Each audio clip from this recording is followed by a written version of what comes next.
Imagina una noche iluminada no por la luna, sino por bengalas enemigas.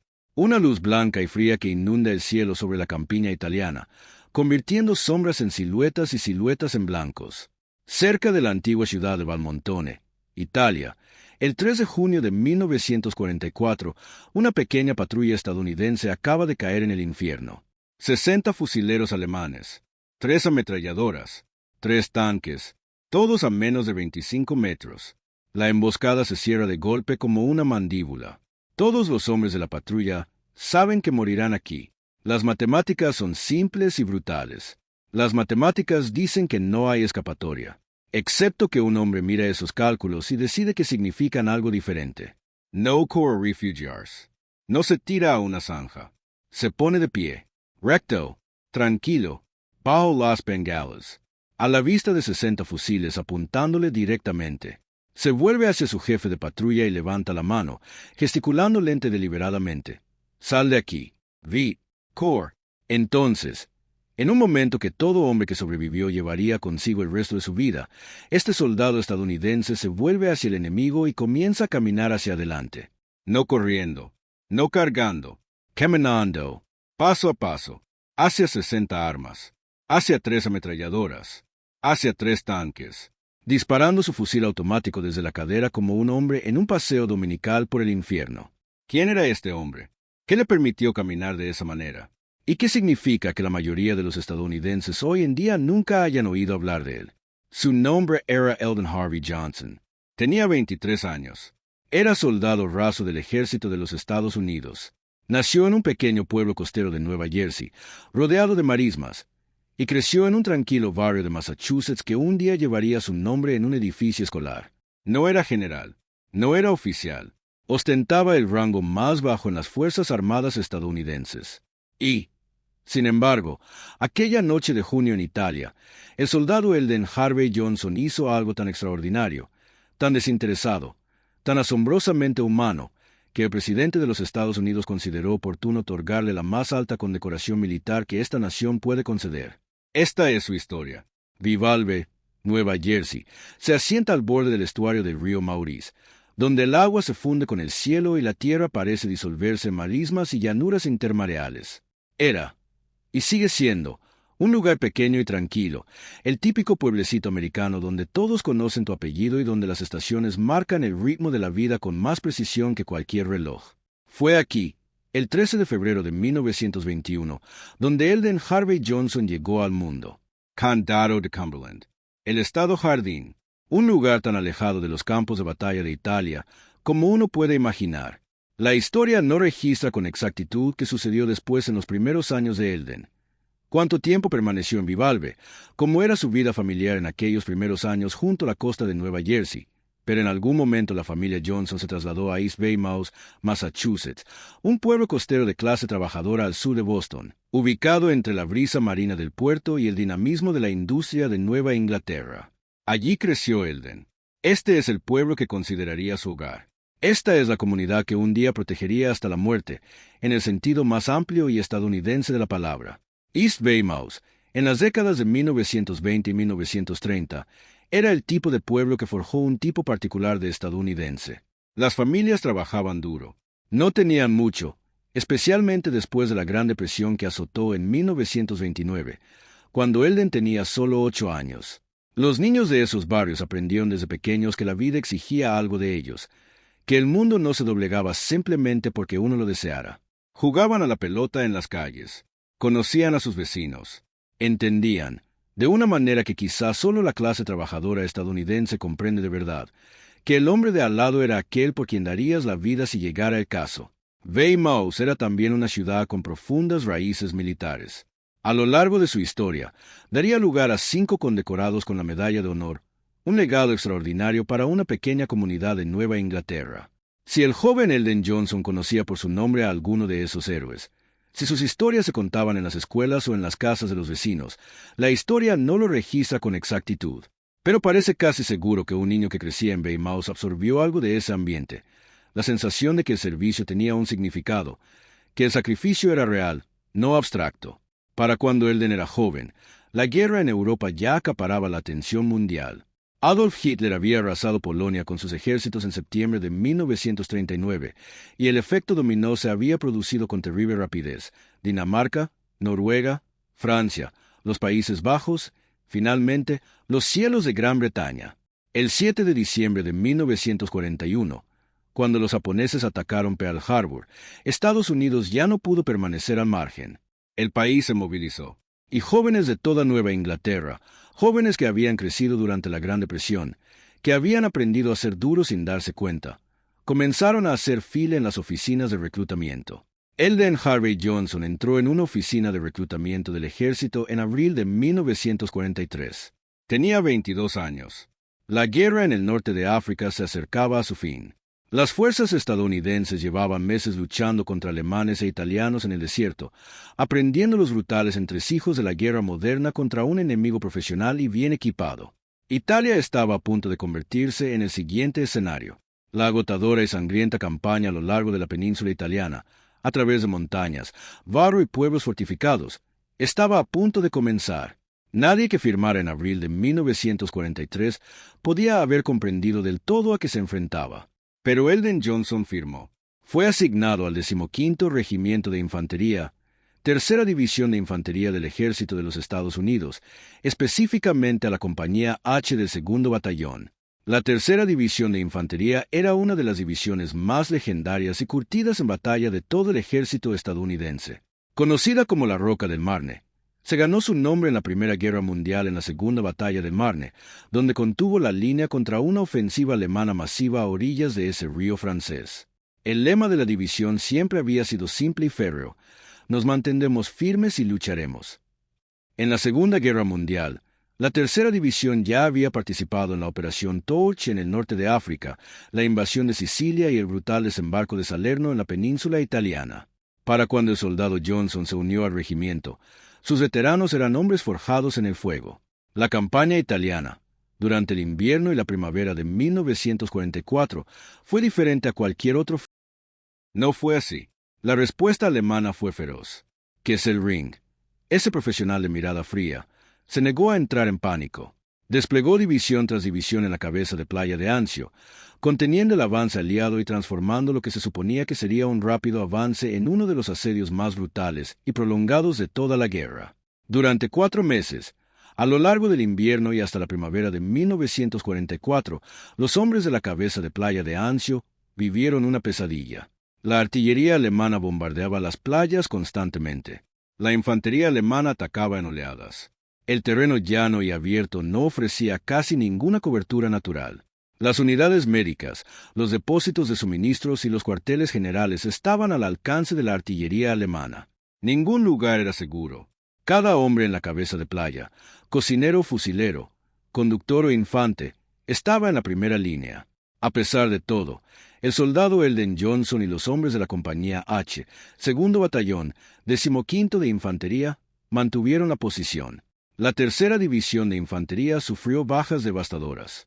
Tan solo el primer día del avance, el 23 de mayo de 1944, cuando el Sexto Cuerpo finalmente logró salir de la cabeza de playa tras meses de asedio, la división sufrió casi 1000 bajas en un solo día de combate. 1000 hombres, en un solo día. Y aún así, siguieron avanzando. Siempre siguieron avanzando. A finales de mayo, las fuerzas estadounidenses estaban logrando avances significativos. Cisterna cayó en manos de la Tercera División el 25 de mayo, tras una feroz batalla casa por casa que prácticamente aniquiló a la 362ª División de Infantería alemana. El camino a Valmontone se estaba abriendo. Valmontone se ubicaba estratégicamente junto a la carretera 6, la vía Casilina, la principal ruta de suministro y retirada alemana. Si los estadounidenses lograban cortar esa carretera, podrían atrapar al 10º Ejército alemán en retirada, potencialmente, poner fin a la campaña italiana de un solo golpe. El 2 de junio de 1944, la Tercera División de Infantería tomó Valmontone. Los alemanes se replegaban. Roma se abría paso. Al día siguiente, 3 de junio de 1944, el día en que los alemanes declararon Roma ciudad abierta, los hombres de la Compañía H avanzaban con patrullas a través de terreno accidentado al este de la ciudad, sondeando posiciones alemanas e intentando encontrar las brechas en un enemigo en retirada, pero aún peligroso. Fue durante una de estas patrullas cuando el mundo cambió. Una patrulla de 13 hombres, 13 estadounidenses, avanzaba con cautela por la campiña italiana cerca de Valmontone la tarde del 3 de junio. El cielo estaba oscuro. Se movían en silencio. Entonces, las bengalas alemanas se encendieron. La noche se tornó blanca. 60 fusiles enemigos emergieron de las sombras. 3 ametralladoras abrieron fuego. 3 motores de tanques alemanes cobraron vida con un rugido ensordecedor. Y la patrulla comprendió en un instante terrible que habían entrado en un campo de batalla. 25 yardas. Esa era la distancia entre la patrulla y la posición alemana. A 25 yardas, un arma automática no falla. A 25 yardas, 3 ametralladoras y 60 fusiles no son un tiroteo, son una ejecución. En la fracción de segundo que separa la acción de la parálisis, el heroísmo del horror, el soldado Eldon Harvey Johnson tomó su decisión. Se puso de pie, ni agachado, ni encorvado, de pie, completamente erguido, recortado contra la luz de la bengala, a la vista de todos los cañones alemanes. Su jefe de patrulla lo miraba fijamente. Todos los hombres de la patrulla lo miraban fijamente. Y Eldon Johnson, con calma y determinación, levantó la mano e hizo un gesto para que se fueran. Retroceden. Retírense. Ahora. Luego se volvió hacia el enemigo y comenzó a caminar. Disparó su fusil automático Browning desde la cadera mientras caminaba. No cargaba. No gritaba. Avanzaba con paso firme, disparando sin cesar contra las posiciones alemanas, atrayendo todas las miradas y todos los cañones hacia sí mismo, alejándolos de los 12 hombres que luchaban por sus vidas tras él. Los alemanes abrieron fuego con todo lo que tenían. Fuego de cañones de 20 milímetros, pistolas automáticas, fusiles. Toda la posición alemana concentró su furia en un solitario soldado estadounidense que caminaba hacia ellos en la oscuridad. Siguió caminando. Se acercó a una de las posiciones de ametralladora, caminó hasta quedar a 5 metros de la boca del cañón, y vació su arma contra la dotación. Los mató. Luego, aún de pie, a la vista de todos los alemanes supervivientes en esa posición, recargó su fusil. Allí, de pie, recargando, como si desafiara al universo a decidir qué sucedería después. Se giró hacia los fusileros a su izquierda y abrió fuego. La condecoración indica que mató e hirió a 4 de ellos antes de la ráfaga. Una larga ráfaga de ametralladora impactó al soldado Eldon Harvey Johnson, de Weymouth, Massachusetts, y lo derribó de rodillas. No estaba muerto. Todavía no. Le quedaba una última tarea por cumplir. De rodillas, sangrando, alzó su fusil automático por última vez. Encontró un objetivo. Disparó. Un soldado alemán cayó. Entonces Eldon Johnson se desplomó sobre la tierra italiana y quedó inmóvil. Sus 12 compañeros escaparon, todos y cada uno de ellos. La misión a la que había dedicado su vida se había cumplido. Los hombres de la compañía H, segundo batallón, 15º regimiento de infantería, regresaron caminando en la noche porque Eldon Johnson les había dado lo único que importaba: el tiempo, la distancia y la atronadora distracción de su propia mortalidad. Tenía 23 años. La guerra en Italia se prolongaría durante casi un año más. Roma cayó al día siguiente, el 4 de junio de 1944, aunque la liberación quedó eclipsada casi de inmediato por el desembarco de Normandía el 6 de junio, el día de el mayor asalto anfibio de la historia. Los hombres que derramaron su sangre y murieron en Italia, en Cassino, Anzio, Cisterna y Valmontone, verían sus sacrificios diluidos en el vasto entramado de la narrativa histórica. La campaña italiana sería conocida como el Frente Olvidado por quienes la combatieron, y hay una tristeza particular en ello, porque los hombres que lucharon allí no olvidaron nada. El soldado Eldon Harvey Johnson fue enterrado en el cementerio Union de Scituate, Massachusetts. Sus restos fueron trasladados a la tierra rocosa de Nueva Inglaterra, no lejos de la ciudad que lo vio nacer. Recibió la condecoración Corazón Púrpura, como correspondía, pero el reconocimiento completo llegó al año siguiente. El 16 de mayo de 1945, con la guerra en Europa terminada y la rendición de cuentas del heroísmo finalmente posible, el ejército de los Estados Unidos aprobó formalmente la concesión póstuma de la Medalla de Honor al soldado Eldon Harvey Johnson por sus acciones cerca de Valmontone, Italia, el 3 de junio de 1944. 2 semanas después, el 30 de mayo de 1945, Día de los Caídos, el general Sherman Miller se encontraba en Boston Common, esa gran plaza histórica en el corazón de la ciudad, y le entregó la medalla a la madre de Eldon Johnson.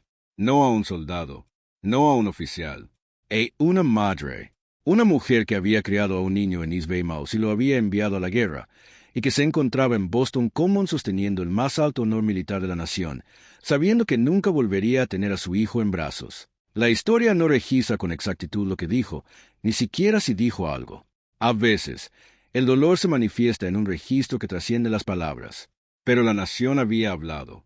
El presidente de los Estados Unidos, en nombre del Congreso, había declarado que Eldon Harvey Johnson había demostrado una valentía e intrepidez excepcionales, arriesgando su vida y superando con creces el cumplimiento del deber. Que sus actos fueron una inspiración para todo el mando y estuvieron a la altura de las más altas tradiciones de las Fuerzas Armadas. Que había elegido sacrificar su vida para que sus camaradas pudieran escapar de una emboscada. Que había entregado su vida voluntariamente para que sus camaradas pudieran vivir. 13 palabras de esa cita resumen por completo su historia. 13 palabras que responden a todas las preguntas sobre qué clase de hombre era. Entregó su vida voluntariamente para que sus compañeros pudieran vivir. El legado de Eldon Harvey Johnson no terminó con su entierro ni con la medalla. El ejército de los Estados Unidos bautizó un buque de transporte en su honor, el USAF Private Eldon H. Johnson, que operó en el Océano Pacífico durante los últimos meses de la guerra. Soldados y marineros estadounidenses viajaron en ese barco a través del océano, y todos ellos navegaron bajo su nombre. En 1949, cuando el ejército estadounidense se hizo cargo de un antiguo cuartel blindado alemán en Fürth, Alemania, las instalaciones fueron rebautizadas como Cuartel Johnson en su honor. Durante décadas, los soldados estadounidenses destinados en Alemania vivieron y entrenaron dentro de esos muros, bajo el nombre de un soldado raso de Weymouth, Massachusetts, que había avanzado en lugar de retroceder. En East Weymouth, la ciudad que lo vio crecer, una escuela primaria lleva su nombre. El Centro de Educación Infantil Johnson se encuentra hoy en el número 70 de Pearl Street, en North Weymouth, donde los niños pequeños aprenden a leer, contar y pintar, en un edificio que honra la memoria de un joven que creía que la persona que tienes al lado vale más que tu propia vida. Hay algo profundamente acertado en ello. Una escuela para los más pequeños, que lleva el nombre de un hombre que lo dio todo para que otros pudieran envejecer. Cada niño que aprenda a leer en ese edificio es, de alguna manera, un testimonio de lo que Eldon Johnson creía cuando se puso de pie bajo la luz de una bengala y comenzó a caminar. Weymouth, Massachusetts, honraría a 5 de sus hijos con la medalla de honor a lo largo de la historia militar estadounidense, una notable concentración de sacrificio por parte de una sola comunidad. El pueblo los recuerda. Mantiene un parque conmemorativo. Mantiene vivos sus nombres. En una nación que a veces olvida rápidamente su historia, Weymouth ha optado por detenerse el tiempo suficiente para recordar. Sin embargo, fuera de los círculos de historia militar, fuera de Weymouth y de los descendientes de los hombres cuyas vidas salvó, Eldon Harvey Johnson sigue siendo prácticamente un desconocido. Es uno de esos soldados cuya historia queda eclipsada por la inmensidad de la guerra en la que luchó, uno de los más de 16 millones de estadounidenses que sirvieron, uno de los más de 400,000 que dieron su vida, uno de los 472 estadounidenses que recibieron la medalla de honor en la Segunda Guerra Mundial. Las cifras son tan inmensas que cualquier vida individual puede perderse entre ellas, convertirse en una estadística en lugar de una historia. Pero Eldon Johnson no es una estadística. Es un joven de 23 años de un pueblo costero de Nueva Jersey que creció en un barrio de Massachusetts y aprendió, de alguna manera, lo que significa anteponer la vida de otro a la propia.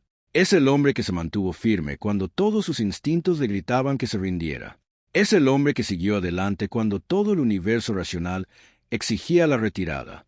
Es el hombre que, en los últimos instantes de su vida, de rodillas en la tierra italiana, sangrando y maltrecho, alzó su rifle por última vez y disparó, no porque fuera a salvarlo, porque nada lo salvaría ahora, sino porque quizás aún podía hacer una cosa más. Podía detener a un alemán más. Podía ganar un segundo más para los hombres que ya corrían. Ese último disparo es lo que te destroza, cuando te detienes a reflexionar sobre su historia. No la caminata, no la recarga a la intemperie. Esos son actos de valentía sobrecogedora. Sí, pero el último disparo, de rodillas, con la luz desvaneciéndose en el mundo, apuntando y disparando con lo que le quedaba, eso es algo completamente distinto. Ese es un hombre que, hasta su último aliento, no dejó de intentar proteger a quienes lo rodeaban. Eldon Harvey Johnson nació el 13 de febrero de 1921. Falleció el 3 de junio de 1944. soldado raso del ejército de los Estados Unidos, condecorado con la Medalla de Honor. Nacido en Nueva Jersey, Massachusetts, miembro de la Tercera División de Infantería, la Roca del Marne, que demostró en Anzio, Cisterna y Valmontone porque ese nombre nunca fue solo un nombre. Está enterrado en el cementerio Union de Scituate, Massachusetts, y la tierra a su alrededor ahora está en silencio, como debe ser. Se metió entre 60 cañones para que 12 hombres pudieran escapar. Disparó de rodillas cuando ya no pudo mantenerse en pie, y entonces se quedó quieto. Los 12 hombres a los que salvó vivieron el resto de sus vidas porque un hombre, en una noche, en la oscuridad iluminada por bengalas de la campiña italiana, decidió que la palabra retirada no se aplicaba a él. Recuerden su nombre, el soldado Eldon Harvey Johnson. Merece ser recordado, al igual que todos los demás como él. Los soldados rasos, cabos y sargentos que nunca aparecieron en los libros de historia, pero que hicieron historia con sus cuerpos y su valentía cada día de esa guerra. Si esta historia te conmovió, si el último paseo de Eldon Johnson bajo fuego enemigo te transmitió siquiera una pequeña parte de lo que me transmite a mí cada vez que la recuerdo, suscríbete a este canal. Nos dedicamos a contar las historias de los hombres y mujeres de la Segunda Guerra Mundial que cambiaron el mundo con nada más que su valentía y su carácter. Suscríbete y activa las notificaciones para no perderte ninguna historia. En los comentarios, cuéntanos, ¿a qué héroe de la Segunda Guerra Mundial te gustaría que presentáramos a continuación? Hay miles de historias que aún esperan ser contadas, y todas merecen ser escuchadas. El soldado Eldon Harvey Johnson caminó hacia adelante para que otros pudieran volver a casa caminando, y mientras sigamos contando su historia, él nunca dejará de caminar.